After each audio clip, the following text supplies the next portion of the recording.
The film begins on a stormy night. Tess Marshall arrives at an Airbnb accommodation she booked at 467 Barbary Street, but when she tries to check in, she cannot find the house key or get in touch with the person who booked it. Before she leaves, she sees a light come on in the house and rings the doorbell. A man named Keith Toshko answers and says he also booked the house.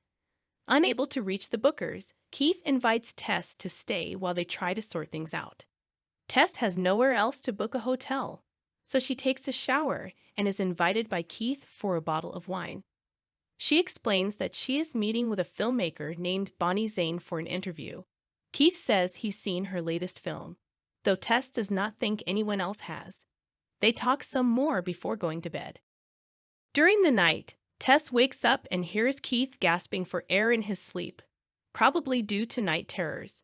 She tries to wake him, but scares them both in the process. Keith denies that anything is wrong. The next day, Tess goes to her job interview. When she goes outside, she is surprised to find that all the other houses around the Airbnb look abandoned and dilapidated. Tess then meets up with Bonnie at the restaurant. Everything is going well until Tess mentions where she is staying and Bonnie warns her to get out of there quickly. When Tess returns to the house, a man named Ander runs up behind her and asks her to leave. Although she is a little scared, Tess goes about her business and eventually goes down to the basement. The door closes behind her, and she has left her phone on the kitchen table. Then she finds a rope attached to the wall and discovers a secret entrance to a tunnel. Despite initial hesitation, Tess goes a little way into the tunnel. She comes across a room with a bed, a camera, and a bloody handprint on the wall, as well as a staircase leading further down, which causes her to panic.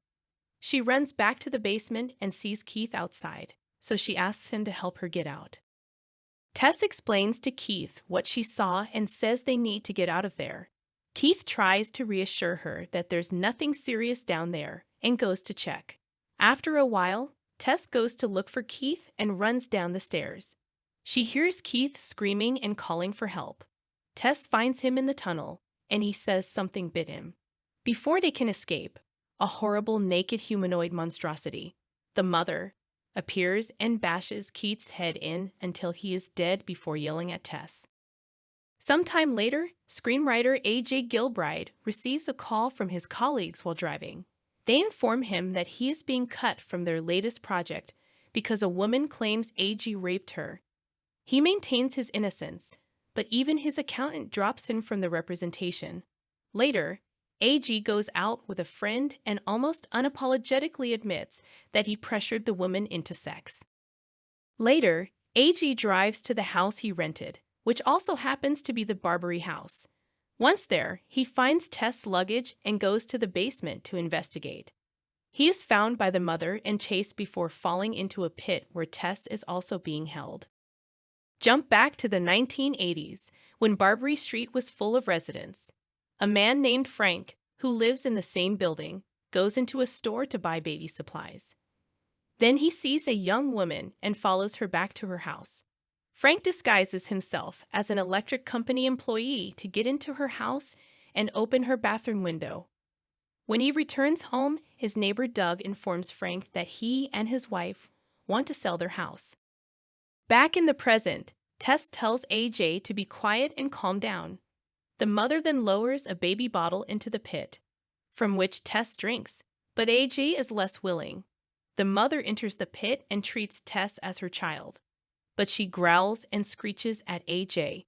Tess and AG manage to climb out of the pit and make their way out, but AG stays behind and is held captive in a room where the Mother forces him to nurse with her. Tess manages to break open the window to the basement and is pulled out by Ander before the Mother can reach her. Ander tries to pull Tess to safety, but she insists on going back and freeing AJ. Tess calls the police, but when they arrive, they think she is a stressed-out addict because of her confused appearance. She takes them to the house, but since she has no evidence of a crime, the cops leave. Tess waits until it gets dark to break into the house and get her keys. As she gets into her car, the Mother shows up and tries to break into Tess' car, but she drives into the wall of the house and tries to kill the mother, but she is only knocked out briefly. Meanwhile, AJ has made his way into a room where he finds Frank, who is bedridden and near death. AJ sees several tapes that Frank has kept of the women he has raped over the years. When AJ calls him on how sick he is, Frank pulls out a gun and shoots himself in the head. AJ grabs the gun and leaves the room. Tess is down there calling out to him, at which point AJ gets scared and pulls the trigger. Tess is shot in the abdomen, but AJ helps her get out. Once they are outside, Tess sees that the mother is not where she originally was. She tells AJ that she knows where they can escape to. Tess takes AJ to the water where Andrew told her to get to safety. He tells them that Frank owned the house and was most likely the source that booked the victims. He kidnapped women, raped them, and fathered children, whom he also raped. The mother is the product of an incestuous rape that has been going on in the house for over 40 years. Although Andrew is confident she cannot find them, he is quickly proven wrong when the mother shows up and rips off his arm, beating him to death.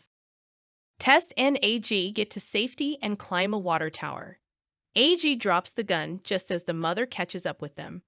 AJ thinks he can redeem himself and save them both, so he grabs Tess and throws her off the tower. Knowing the mother will instinctively go after her baby, AJ runs down and sees the mother seemingly dead, just as he tries to justify his actions to Tess. The mother jumps back up and pokes AJ's eyes out with her thumbs before smashing his head in half. The mother then crawls over to Tess, who grabs the gun. She has a slightly remorseful look on her face before pulling the trigger. Tess then gets up and leaves the room to see a doctor.